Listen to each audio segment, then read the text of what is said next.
when I was not picked up to go on for the next season, there was a part of me, I'm not going to say was shocked, but I was kind of surprised because my character had so many of the lead roles. So that was just a little okay. But I literally ended up getting a pilot for another show like about a month after. And I loved it because it was called The Best of Times. And it was like a teen variety show. Right. And so I had something to look forward to. And I, like I said, I wasn't devastated. You know, same thing happened with the Mickey Mouse Club. They were making, I got lunch boxes and coloring books and all these things about us, and we were going to be picked up again. And then, nothing. Boom. I think that's the biggest thing. You have to stay grounded in who you are, right? And I do think that's maybe sometimes, unfortunately, why some of the more child or teen stars go on. I think it's important to, again, who you surround yourself with.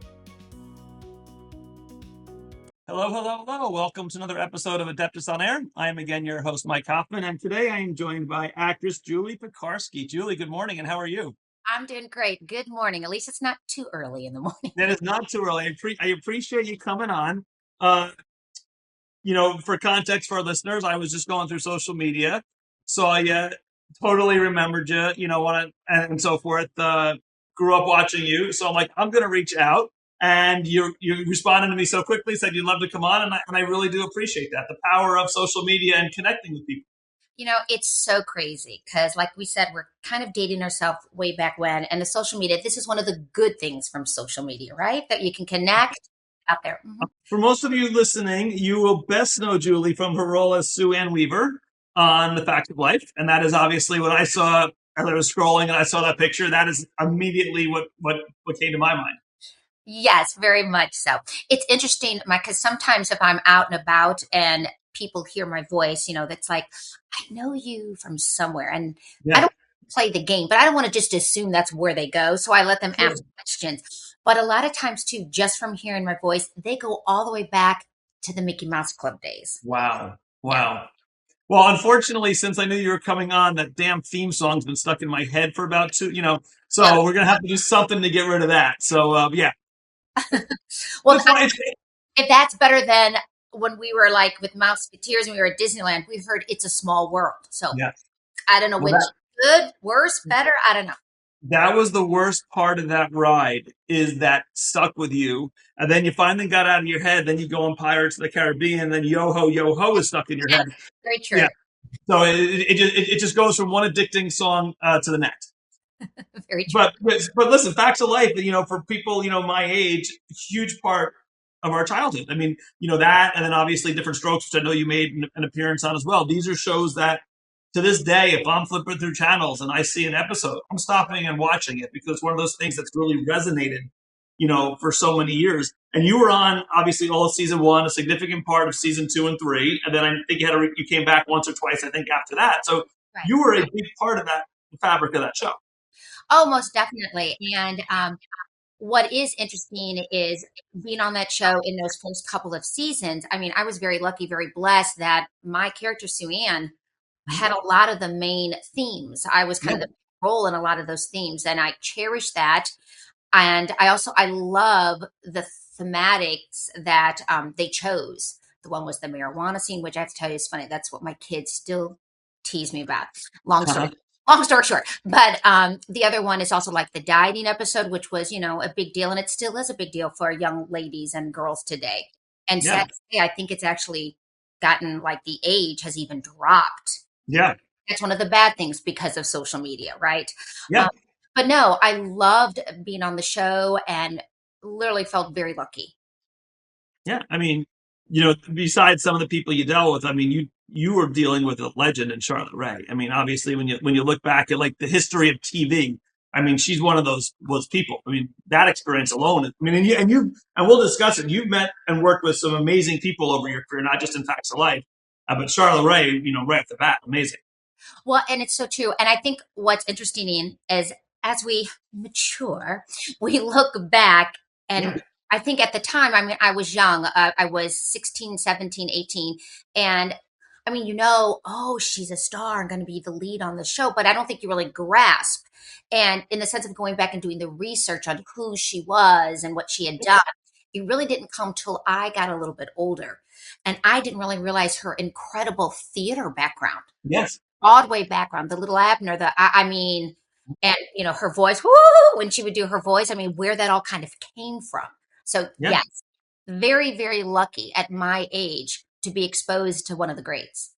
Yeah, and then some of the other young women that you worked with. I mean, season one, and I know a lot of people don't even realize that Molly Ringwald, who obviously became known for the John Hughes, those films, but she was on that first season with you, and obviously then you go to the four that kind of became the Right. staple of the show the next 7 years. So those relationships. I mean, you're all those ages too, where you're impressionable. You're not kids, but you're young adults.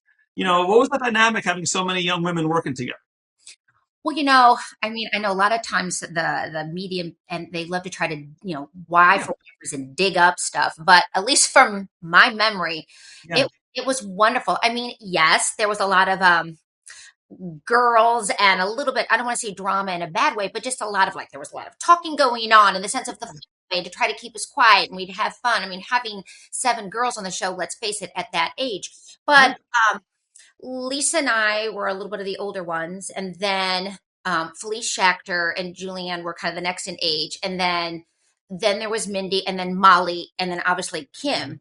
yeah. So a little bit of a different age range in there, but I know it was a blast. But people have to remember, while we were doing that show, we still had to go to school. Right. We still had to be, do our. It was, I believe, it was 3, if not maybe 4 hours on set. And for me at that time, I was finishing up 8th grade and going into high school. Mhm. And I was actually being tutored from my high school back in St. Louis. Mhm. They were wonderful. And at that time, again, we're dating ourselves. There was no cell phones, no Right. emails. So it was kind of on the phone, asking the teacher, then the nuns to send me all my stuff in advance. And they were so Yeah. willing to work with us. And I would go back on holidays and remember sitting, taking my exams. Mhm. Yeah. Like it's funny because when you think about that cast, and you think about a lot of shows where there's bad examples. So credit to you guys. The people on that show came out and they became, you know, productive adults. There Right. were, you don't have the history we hear with a lot of child stars, and unfortunately, it's a problem that even today with shows currently. But that show came out, and everyone, whether they stayed in the field or not, it's totally irrelevant to my point. They became good people who, for the most part, stayed out of trouble and Right. just became good citizens. Well, and I'm now that I am a parent, and actually, do I dare say grandma? Um, that One on the way, correct? One more on the way. and one more on the way. Yes, yes, yes, yes.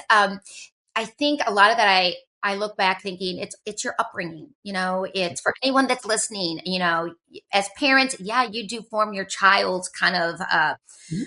your background, the foundation, and then from there it is your friends and who you hang with and your support system that is huge. And I do believe all the girls kind of came from steady, great foundations, and I'm still in touch with the girls.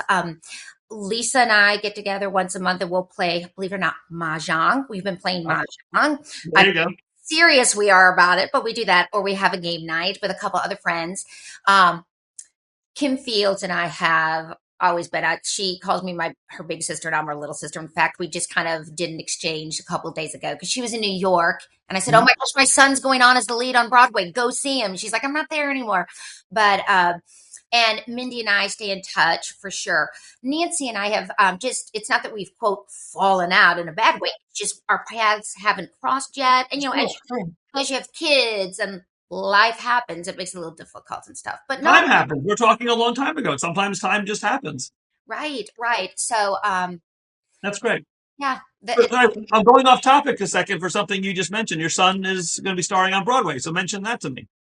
well, so I have 3 amazing children. And my oldest, Patrick, first of all, they all sang and danced, and they all did sports too. And I think it started, I found out they all had great voice actually through church. Hmm. And they performed at the Muni, which is a huge outdoor theater back in our hometown in St. Louis. So they were very pleased to have that. And I recommend to anyone, get involved in theater or show business just for your confidence Yeah. you put out there. So my Mhm. oldest son Patrick ended up doing a couple little films and different things, but he always wanted to be a doctor. And he Hmm. decided that he wanted to be in charge of his career. So he went on and he's married and just had a little boy. And he actually is a surgeon, does robotic surgery. He's being very successful in that. And then my daughter um, did singing and dancing as well and was amazing. And she actually went on to be a very high level gymnast and Hmm. went to the University of Alabama for gymnastics. Well, And then, great program. and then she got her doctorate at Emory for obviously physical therapy because as the gymnast. So it was my youngest one that decided to kind of stick with it. And I have to say, and I know I'm his mom, but I do feel like I'm very can stand back and see it. He does have that it factor.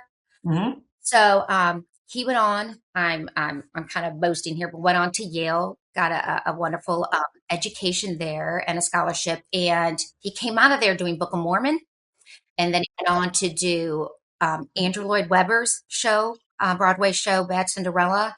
Then Hmm. he just went on and did Boop the musical, which is it was fabulous. It should not have closed, but they're taking on a tour, Yeah. and now he is. It's fabulous. He's in Moulin Rouge on Broadway.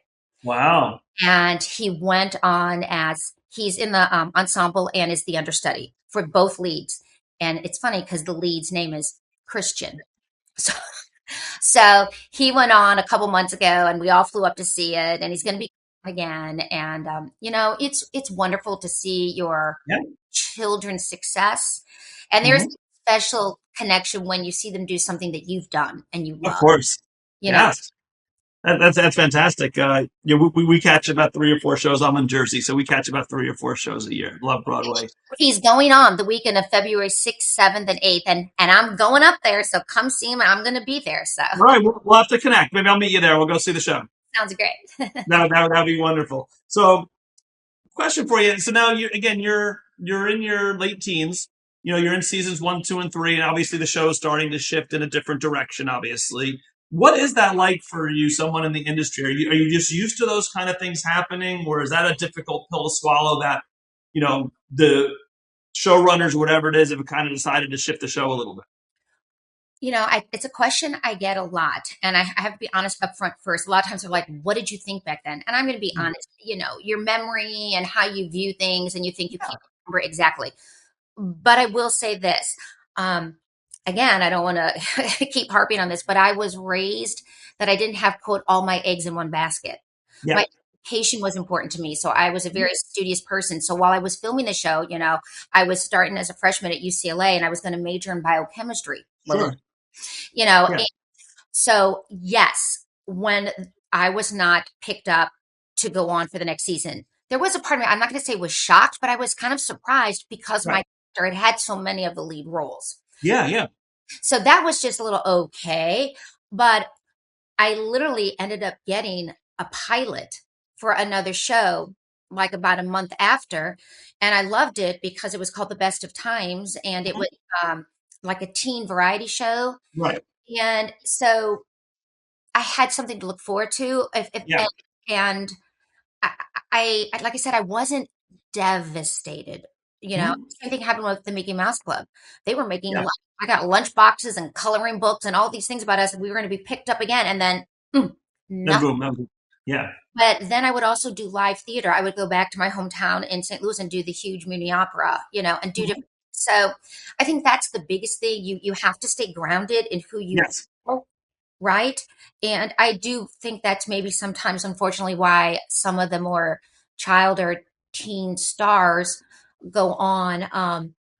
I think it's important to, again, who you surround yourself with. I say Yes. surround yourself with yes men, and there's not that true dear your parents or a dear friend that's going to say, "What are you doing? Are Right. you Yeah. great?" And kind of slap you upside the Mhm. head. Don't say, Yeah. "Wait, What you need sometimes. Yeah. wait." Otherwise, if they're just saying yes because they're afraid and they don't want to lose their paycheck, Yeah. you need to get true good people around you. And I think what you just said, and I've seen it too many times with people, some I've worked with, some I've just talked to, for a lot of these families, it's the kid's income that they're relying on. So it's not just, oh, my kid has a cool experience, a cool job. It's, oh, if that kid loses the job, I have to go back to work or I got to find a job or we can't stay in the house we're in. And I think that puts a lot of added pressure on a kid unnecessarily. Well, and that's another thing. So with my parents, happily married, and when Disney brought me out, and I keep going back to Disney only because that was my first thing That was where it started. that I Yeah. started with. And when they brought me out, my parents didn't pick up my move. I have a wonderful older sister, and my dad was like, "Well, she has a life back here in St. Louis, and who knows what this is going to be." So my mom came with me, and Right. a huge sacrifice they made. I mean, their marriage, they almost made it to 40 years. How unfortunately my father like dropped dead at a heart attack. But they had a wonderful marriage, but he knew that he wasn't going to give everything uproot my sister just for me. Yeah. So I think that that is a huge, again, Yeah. that the parents all of a sudden don't switch gears, and it's one thing to be supportive, right? It's another thing to be like, ooh, Yeah. my meal ticket, my money ticket. That's right. And, you were enjoying it, which made it important. When it became a job, and not necessarily an adventure and experience at that point in time for someone that young who doesn't need the money because, you have a great family. I think at that point in time, when it becomes that, oh, I have to go to work today. I have to do this instead of I have to go on set. To me, the words are very different. I'm going to set or I'm going to work. I think when you start feeling it's work for someone that age, I think that's where the warning bells need to go off and say, okay, let's take a step back. Let's reassess it. This is where she wants to be. Well, exactly. And that is very interesting that you said it, because with my youngest, so when he actually graduated from Yale, because the undergraduate, it's not like you have your drama degree, it's theater studies. He did economics and a minor in Spanish. And Mm-hmm.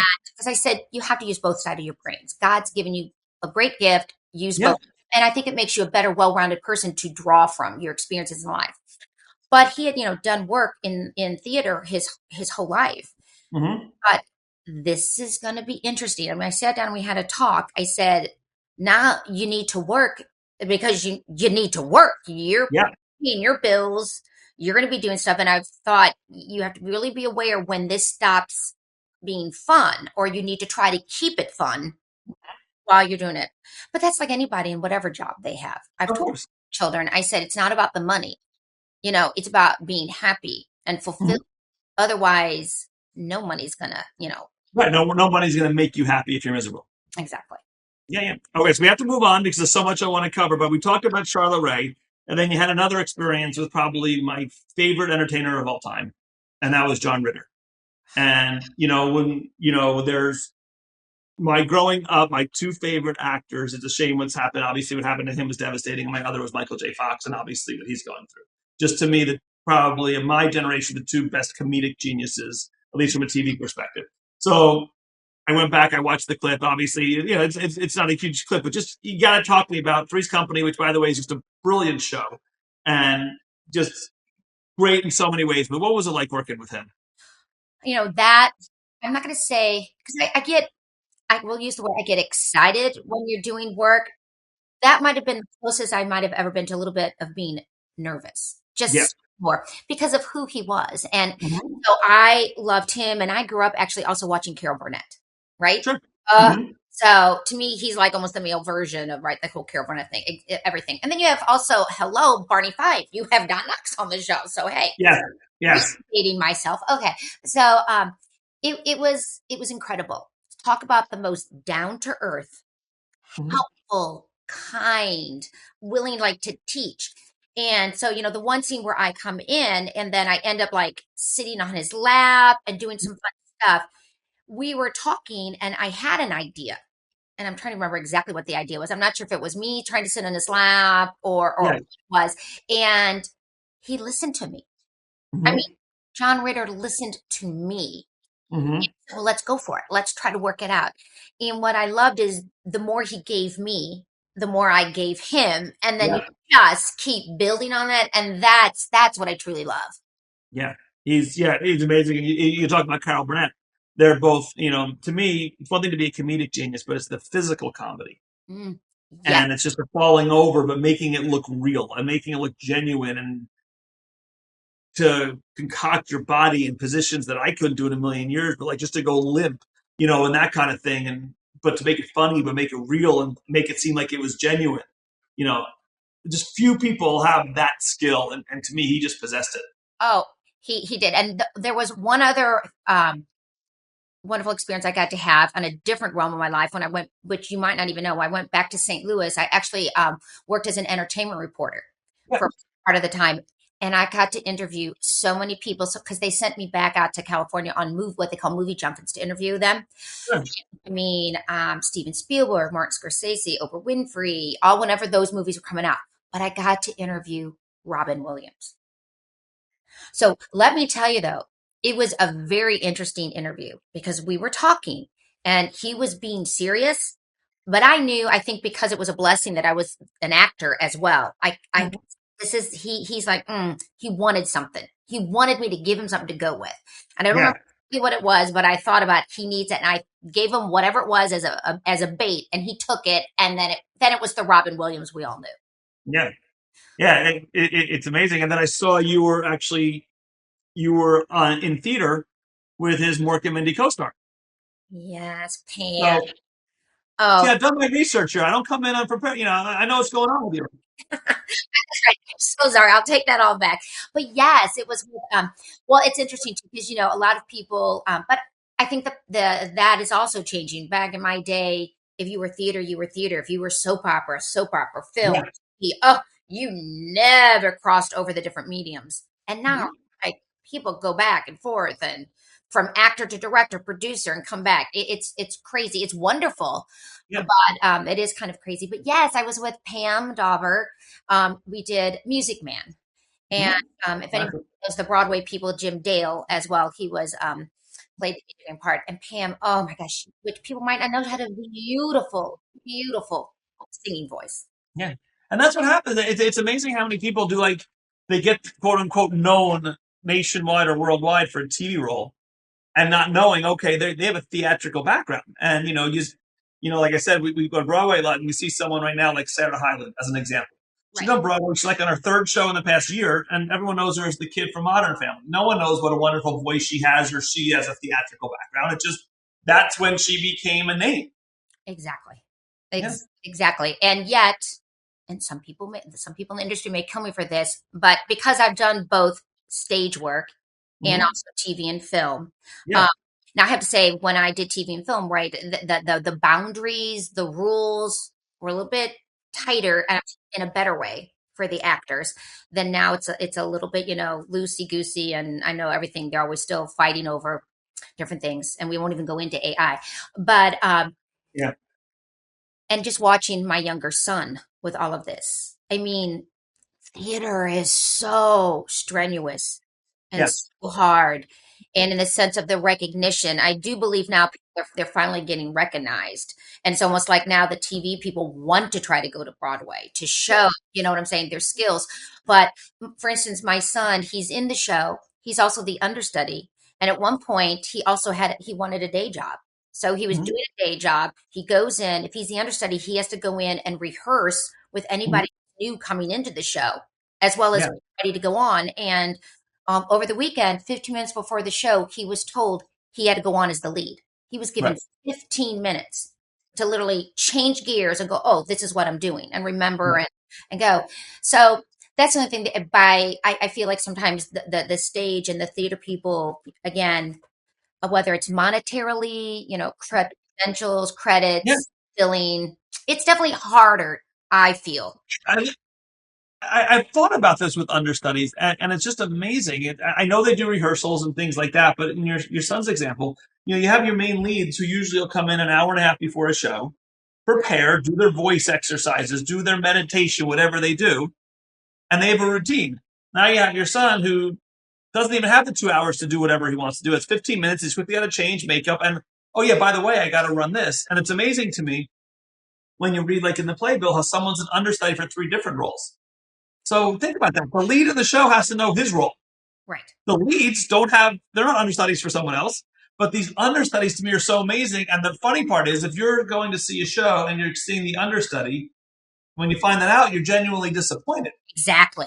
But the same point in time is they're the one working their ass 20 times harder in the lead because they have to know this. Their regular role is ensemble, or maybe they have not a bigger than an ensemble role, but they're still the understudy to some of the bigger roles. And those understudies, it is amazing. It is amazing what they do. Well, when he came out, he went into Book of Mormon. He was a swing. Yeah. Swing, he had to know 8 parts. Yeah.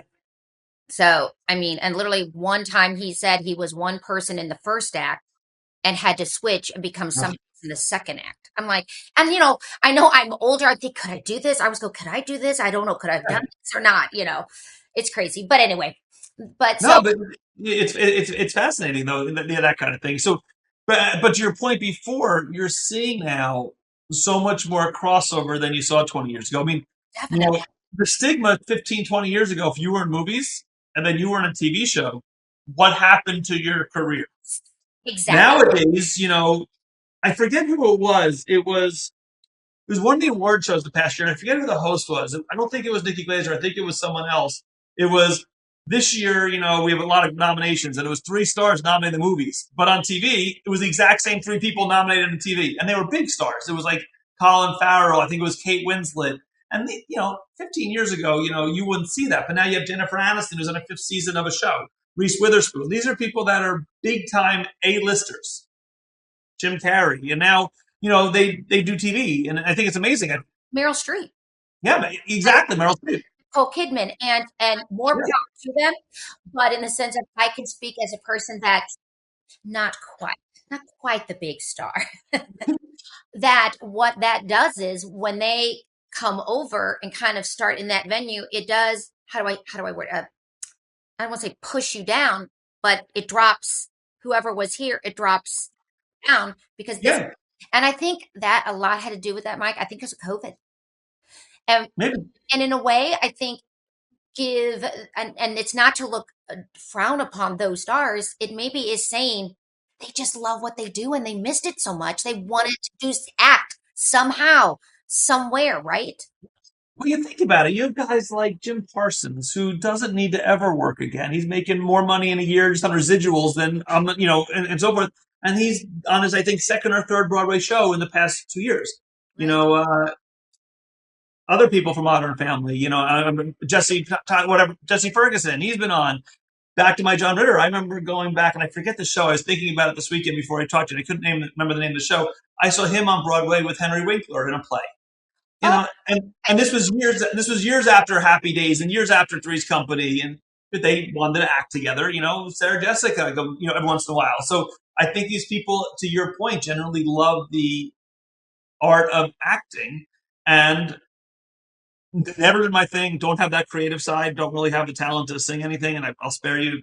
You'll just take my word for it. I won't prove it to you that I can't sing. Just take my word for it. Yeah. Okay. I think the genuine, immediate response from an audience. I think there's nothing.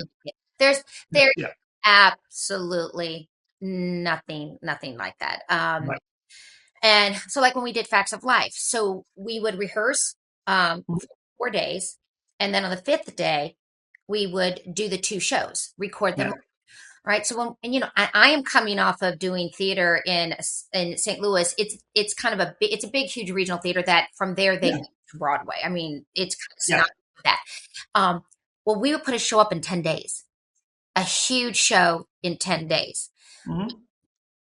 And this is basically with commercials. What does it end up being? Maybe a 24-minute? Yeah, I think even less probably. Okay.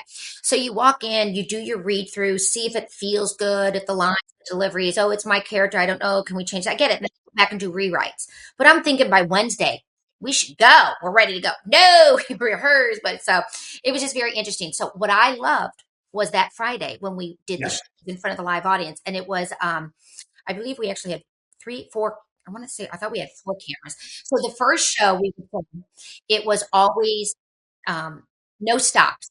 Even if you messed up, just try to push through, go, break, we'd have dinner, and then we'd come back. And then the second show, if you made a mistake, they would do redos, go in for close-ups and things like that. See, to me, I just, that was exciting.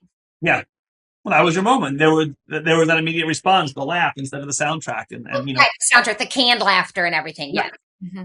Yeah, sure. I've seen a few shows, a taping of shows. And I genuinely think that you could just feel the energy, and you could feel, I don't know what it was back then, but you could feel when the actors would, go See, back and oh, the crowd, they were feeding off it. And then the louder the crowd was, you see, they got more into it and things like that. And, and I remember watching a documentary, I think it was Friends. mhm. And they would, if they didn't get a laugh they wanted, the writers, they would actually go into the crowd and say, why didn't you find that funny?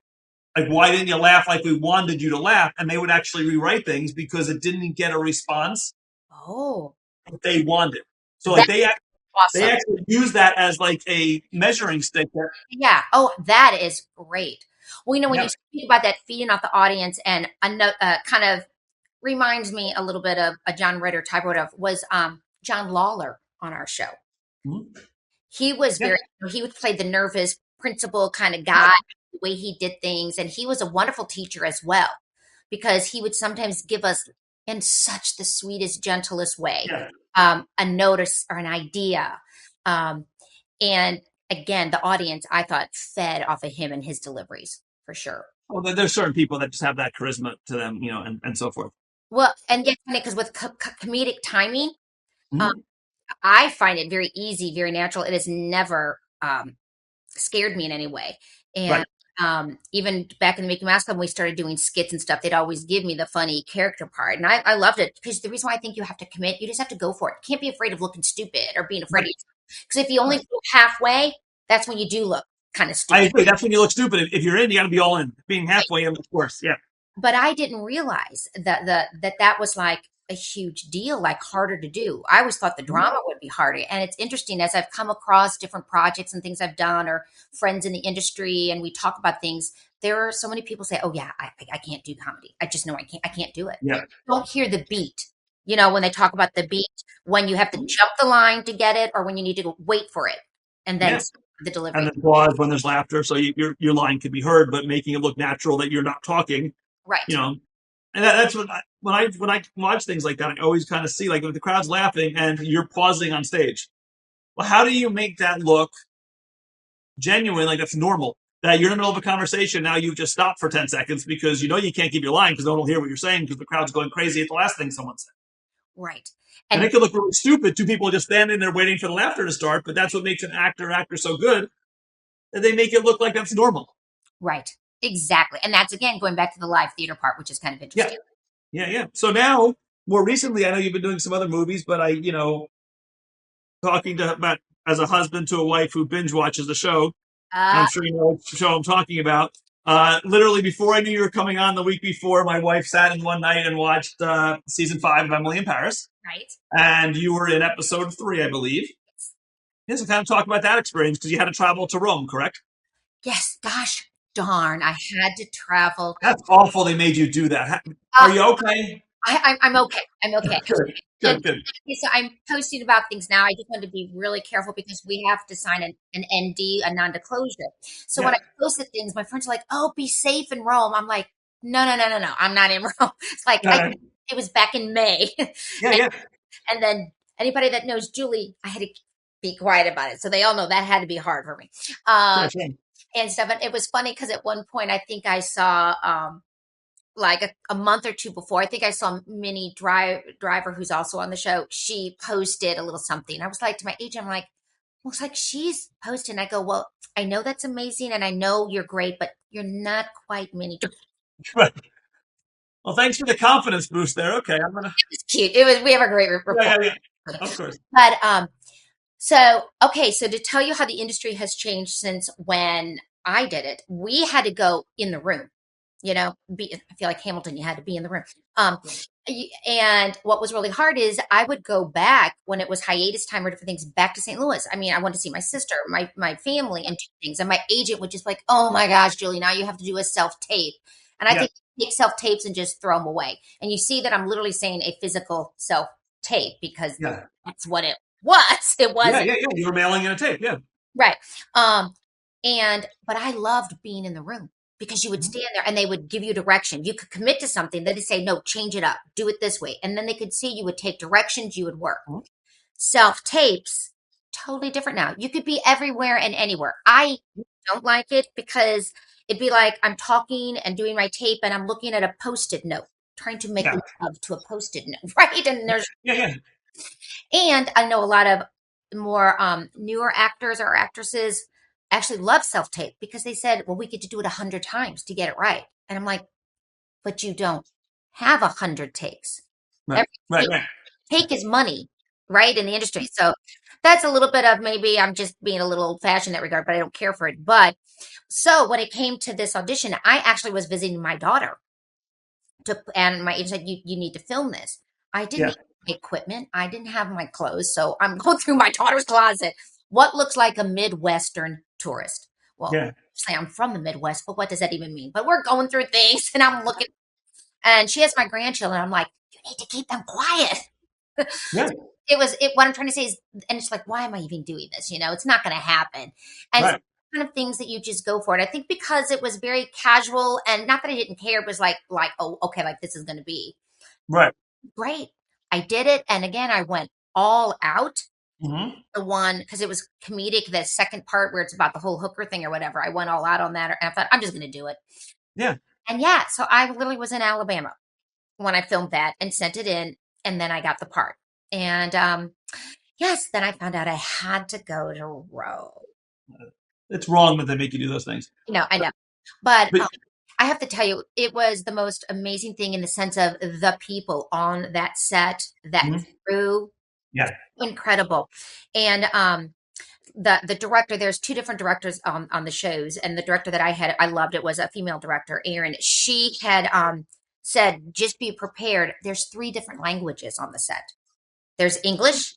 there's always French, but now No, there's, it's not. Yeah. so literally when they'd say quiet on the set, I hear silencio. What up? I'm like, okay, I'm ready. I'm ready. Um, but when I got there, I landed, and I had my wardrobe fitting. They sent me a car to pick me up. Oh my God, the wardrobe mistress was amazing, absolutely amazing, to pick out the wardrobe. And she kept saying, what do you feel good in? And I actually, to be honest with you, wasn't used to that. Yeah, of Some course. facts of life, they kind of said, this is what you're going to wear, to an Well, extent, Eastland, your uniform. and our shorts. Um, Yeah, yeah, um, and then everywhere you went, was it, do you want a cappuccino, an espresso? It's wonderful. yeah. And then, in the afternoon, then I would get to walk around the ruins and sightsee. I'd been to Rome, oh, probably 30 years ago. It had Yeah. been, because with kids and all that, kind of interrupts your life. Uh, Yeah. and then we went to go on the set to do the shoot, and it was a late afternoon shoot, and then it went into the night. So I didn't get home till 3 o'clock the next morning. And there's a time difference, right? I think it's 8 hours from the States to Yeah. here. I was still filming auditions while I was there. So that was kind of hard. Um, Yeah. and the filming was amazing. It was actually in a convent because they were making that like as if it was a hostel, the breakfast kind of thing. So that was great because I went to Catholic grade school, so I loved it. So Mary was in the background with me. So that was, Yeah. and it was sweet. The little nuns that they had, they were. Oh, now that I think about it, no, they were actors. They were not nuns. Um, and then I was wondering if I'd get to see Lily, which everyone always asks me, but Of course. this is how crazy this show is. They had two filming units going on. Mhm. So she was filming while I was doing my thing. She was filming somewhere else in Rome because they were Right, right. getting this done. So I was with the character Luca. Yes. I saw a picture, and he's hysterical. Oh, let me tell you, Yeah. he is. He Yeah. is, sir. And it's interesting. I think he actually said he has ties to Italy, or he's from Italy, or in Europe, you just cross all those borders, and Yes. it's wonderful. Yeah. And so that was wonderful. And then again, we broke for dinner, and then we went back to film that night shoot. Well, that night shoot, rain. Literally, that whole night shoot, it is pouring down raining. So that's why a lot of it, because I was a little not disappointed, but I was hoping they would zoom in for like my line, only because the facial expression between myself and Dan, the other male actor that I was working Mhm. with, we had some great chemistry going on there. But they didn't. But literally, they were all down in the rain under tents. The girl that stood there had to open her coat. We had to do it in between little drizzles and stuff. Yeah. Great experience, though. Oh, absolutely fabulous. And again, was treated so Yeah. wonderfully. I have to tell you, it was interesting because of craft when it's the catering, Mhm. totally different. I'm talking about the breakfast pastry spread. Oh, yeah. It's probably different out there. Oh my gosh. And then the pasta, right? Yeah. And, And then the coffee. Oh, like they had an official like barista coffee person there. It wasn't Yeah. just Wow. coffee. Yeah. But it was Well, wonderful. It was a great experience, wonderful people. And then I got back to the States and I said to my agent manager, and I said, how can we bring this character back? Could they be yeah. three tourists that just keep popping up and we Yeah. keep lean into Emily or something? I'm guessing no, but you never know. Season 6 is coming. You never I, know. oh, I know. Well, and I saw at the end of right, I'm trying to think because I was binge watching it. Yeah, after episode 3, whatever, she goes to the American embassy on that one episode. I'm like, oh, there we go. The American embassy. We could do something here. So that I could break out into song. Guess what? Let's make it a musical. But it's funny.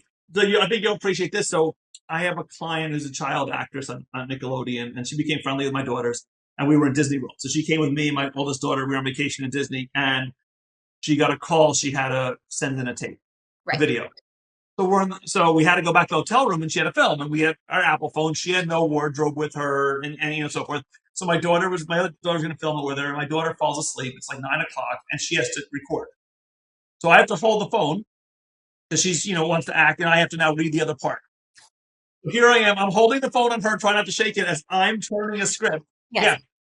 Yeah, yeah. She didn't get the part, but nevertheless, I can appreciate what you're saying. And then our Wi-Fi wasn't great. You had a 3-minute video. You can't just Wi-Fi. You just can't zap that one out. You have to be able to find different places to go. And once we had it done, because it was a few minutes, and yeah, so that was a big part of our trip was trying to get those videos done. Yeah. So I can appreciate that, but you're right. I mean, she's on a plain background, nothing exciting. She's wearing whatever we were able to piece together. Right. So yeah, wouldn't have been as great as she was doing in person. Right. Oh, yeah. Because then they can say, Yeah, that was a great read, but you're just too mean. You're too yeah, intense. yeah, Back yeah, off it. And then, well, yeah. that's what. So when I did, because I was the spokesperson for Taco Bell, all the those Taco Bell commercials. Yes, that was on my list. I want to go to Taco Bell with you. Should I wait, or am I jumping ahead, or just go? No, let's do it because you have the golden ticket. I do. Oh, I should have had that ready. I don't. I've got it in the safe in the vault. No. I would keep it there too. So that was a crazy experience because I got that part in LA and PepsiCo, which is the parent company, is in Irvine. Yet they'd fly me all the way to New York to actually shoot the commercial. And I did it and they loved me and they signed me on as a spokesperson for like 2 years. And it was crazy. It was so much fun. It really was. And when I had to do that audition, I walk in and I just read it, right? Like your regular counter girl or whatever. And the scene is it's the one where I have to walk by and look at the counter and go, hey, and walk by. They go, okay, now give the reaction like you just saw Jesus. And then I do reaction. Do it like you saw a mass murderer. Do it like Yeah, you're scared to death. Do it like, so I did all those different reactions. I mean, the more they threw at me, I was yeah. loving it. You're in your element. Yeah, Yeah. So how do you do that on a tape? You don't. right. You don't know what they're looking for. No, and you usually do at the most 2 different reads, but you better make sure they're 2 different. Yeah, distinct. You have to see a differential. Yep. You have to see a range. But you can't send in 5. I mean, well, I Right. guess you could, but They're not going to watch 5. mm-mm. But no. So the Taco Bell was fun. It was great. Talk about easy for me because I Yeah. got to be known as the one take wonder because I would always the first take was great. Right. And yeah, so then I went to what we called like they did their big I guess it would be their big convention. And I came in, I had to sit down at the desk, and I actually have the Taco Bell uniform. I actually do have it still. My polyester uniform is all rolled up. That's nice. And I sat down and we did one of the whole like I got to talk to the different franchise owners. Franchise. That right. And we did a whole wonderful thing. And that's when they gave me the gold card. And for those listening, the gold card enables you to do what? It enables for me to eat a Taco Bell for free the rest of my life. It does.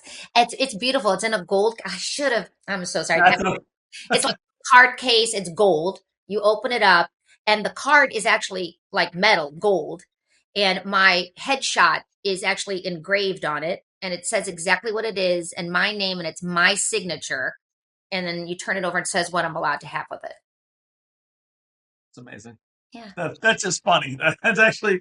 I I mean, those kind of things are right. Those are just those unique, wonderful experiences that you have that you get to keep, like those and filming the Mickey Mouse Club. We got to go. I mean, who wouldn't love this? I was just actually a fan had just reached out to me, and I wrote back. He said he went every day in the summer to Disneyland to see our show. We did 3 shows a day, 2 parades, 6 days a week for 10 weeks. Some people might think that's horrible. It You wasn't. must have loved every minute of it. We were on Space Mountain stage, which I don't even know if it's there. I'm trying to remember. I don't think it's there. They've changed things up, but we would take a break and we'd go ride Space Mountain 500 times, Yeah. and do all that. And then we'd stay at night. But I remember filming there for the Friday shows. We went when there was nobody in the park. So you'd be at Space Mountain and you could hear Snow White's wishing well. Right, right. Absolute silence. I mean, Yeah. how do What's you better than that? that kind of childhood. I remember my dad, people would come up to my dad and say, are you concerned Julie's not having a normal childhood? And he's like, oh, what's considered What, normal? what's normal? This is Julie's normal. My sister Yeah. Jennifer, this is her normal, right? For some people, normal's playing 3 sports, fall, winter, spring. For some, it's being in the theater club. For some, it's not doing any clubs and working at the local, Taco Bell. Yeah. Exactly. Yeah. Exactly. It's a I matter of agree. what you bring to it, your attitude, right? Yeah. What 100%. your vision is. 100%. So in the last few years, you co-starred in the indie comedy The Importance of Doubting Tom, I'm sorry. And right now, Learning You, which you were nominated for, Yes. Best No, Supporting Actress, yes. and My Heart Remembers. That's the one. Actually, that's the one I was nominated. My heart remembers. Oh, I'm sorry. Okay. That's okay. The way I worded it might have, but that's the one. Okay, so kind of stepping away from the industry, right? Because I went home, Yeah. raised kiddos, and did all that, and so coming back, and then COVID, and Yeah. then the writer's Changes everything. all right. But so doing that independent film, My Heart Remembers. I have to tell you, the man, Stephen Faulkner, he is amazing because of now the way you're filming things with just one camera, a couple people, because the Yeah. independent films, they have to watch their budget. Sure. It's truly a beautiful film, and it's based on the book, the award-winning book. It's a beautiful, beautiful film. My part, I'm very open, very honest. It was a small part because actually, I think the person dropped out, and they said, "Could you step in?" I said, "Of course, I will do it." And I loved it. It was a period piece. It was Mhm. wonderful. And But where can people watch that? yeah, yes, yes, yes. Is it out now on any platform, streaming platform? Not yet. Not yet, not yet. But then another industry fun story. So for everybody out there, happens to the best of us. The Learning You. It is out there now in certain theaters. It is a beautiful movie. Intense isn't the right word, but it's real, and it's about the main character is it's a man that has an autistic son, and in it though there is another person, another father, and his child is also autistic, and it's about 2 different approaches, and it's a true story based on a true story. Well, the lead actor actually has a child that is autistic, and so he was the perfect person to play this part. It is incredible. It is moving. I was so lucky to be a part of it. And the couple scenes that I was in, it was wonderful. And the community, I went to the red carpet event. I want to make sure it gets out there and promoted because what they want to Yeah. do, besides presenting autism in a certain way, they want to use it almost as a ministry. Mhm. Well, I went to the premiere. It was exciting, everything. I'm not in it. He told me about it. I didn't care. I still support it. But what happened is it got to be so long. Yeah. They see it in the editing room. They kind of made it go a different route, Mm-hmm. and I get it. I I, Yeah. I I totally get it. He's like, I'll give you the scenes, and I go, no, really, it's okay. I feel wonderfully blessed that I got to be a part of it, Yeah. aware of it. Yeah. It's a great attitude. And there were 2 other actors. The same Yeah. thing happened. Like 2 of their lines got in, and nothing. Yeah. Right? Right. But what I'm trying to say is you don't know. That was kind of like even with Emily in Paris. Right. Wasn't sure if that scene, how important was that scene? It was to his character, but Right. if push comes to shove, something's going to go. Right. It's not going to be an Emily scene. It's going to be a secondary character scene. Yeah. So I think that's another thing. Again, you have to be secure with yourself, know what you did, and be in it. which again, I think I've learned more as I've gotten older, for the journey, Yeah. right? Listen, it's experiences. It's, but you have an attitude that not everyone has, which is wonderful because there'd be a lot of people who would leave that bitter. And you looked at it, great experience, great film, proud to have been a part of it. That is not you Right. could say, we could disagree on this. Not a lot of people would have the same mature, positive outlook on that that others would have. You're looking at the experience. Other people look at the end outlook and, oh, great. No one's going to know I was, part of that movie. And you were a part of that movie. Well, You what may was not be on screen, but you were a part of that movie. well, what was really sweet is he put it. He still left my name on the credits, which was really sweet. That was nice. Well, you're a part of the movie. You're not seen, but you played a part. Right, right. Well, at the end of the day, I think you do have to remember it's show business. Listen, at the end of the day, and that's why I said to you early on when I asked you what was it like as a young woman, basically not going to season, 4, 5, 6, 7. At the end of the day, it's not about Julie's feelings. It's about, okay, a showrunner's decision to take a show, that way. So I get it. I think Yeah. I think the biggest thing to for people to know is when you're getting into this business, like people say about having a thick skin. I mean, I get that, but I think you have to want it Mhm. enough. Yes. But that wanting, you need to be really careful that that wanting and that desire and that drive doesn't turn into a very dark desperation. Yeah. Agreed. And I think the people that can't handle the rejection, I think sometimes, not all the times, there's different situations. Those are the ones I think have to turn to other things because, and I've talked to so many people about this. I mean, this is the one field, probably more than any other field, that you're rejected more than you're praised. Now, Oh, yes. when you hit a certain level, maybe that's not the case. But, for the 99.9% of people in this industry, the yes is definitely a lot less frequent than a no. Oh, it is. It's supposed to. And for me personally, because I've done some speaking engagements on this as well, because they want to know, like sometimes at the schools and with young, whatever, why didn't you kind of turn out, unfortunately, like maybe Dana Plato or different people, with things happening like that. And Sure. besides your upbringing, who you surround yourself with, for me also, it's also my faith. I'm very grounded. I'm very grounded in that. I think though the upbringing, I think as you said, that's the key. I mean, faith super important, but the stability that sounds like you had from your family, Yeah. not just your parents, your siblings, your full support system. You had the right support system around you, and let's also give you some credit. It's not just a support system.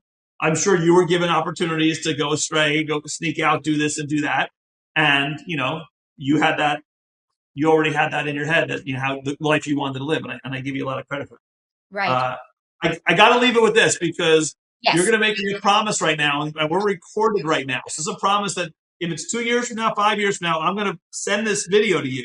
Okay. You have a dream in the industry Yeah. that there is something you would like to do. And before we say what it is, you're going to promise me right now that if that happens, I am invited out as your guest to watch this. Okay. Sure. All Yes. right. Deal because this is something that's very dear to me and my kids. And for the last 20 years, seasons, this is a very big part. My family in 2 weeks is going to see this on tour, and so forth, So what do you want to do?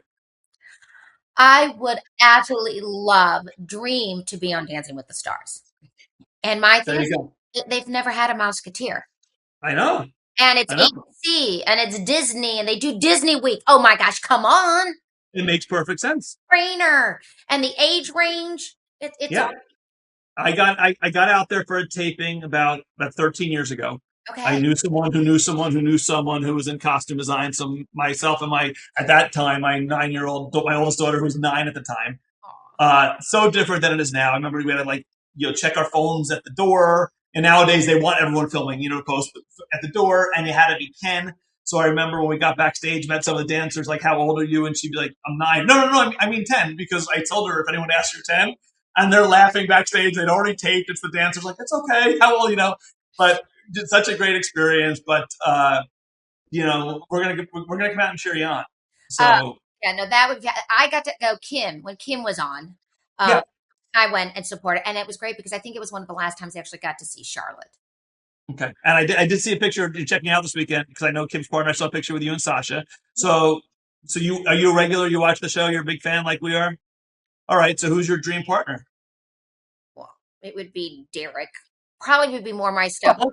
Derek's not doing it now. It's No, I would say Derek would be more my style, but also Mark, only because I don't know, but Mark would probably push me. And I think the biggest thing is when they judge, that's why they have to remember, like, I still dance.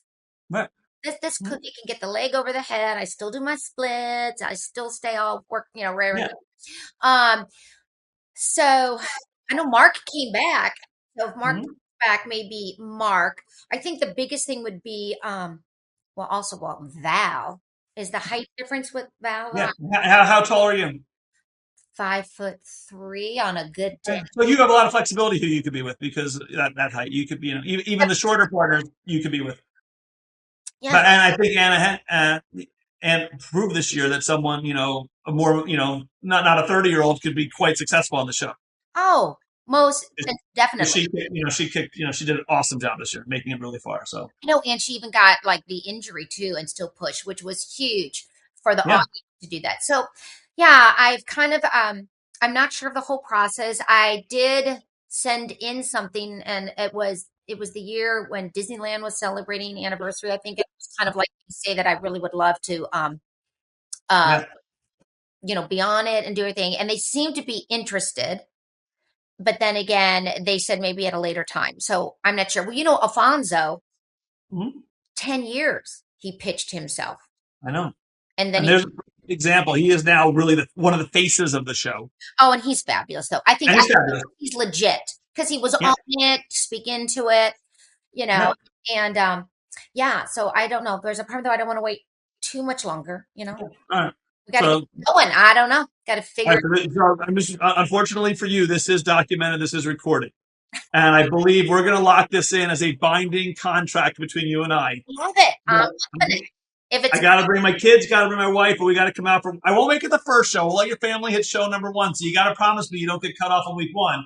I need a few weeks to get out there. well, I better not. Well, that's all I'm saying. If you're going to go out week 1, this isn't going to do me any good. So I need you to last a few weeks. All right. Sounds good. Sounds good. Well, All right, perfect. I'll do my part. Then it's up to the fans to do their part. Right. Well, I will start a campaign for you. We will make it happen. I love it.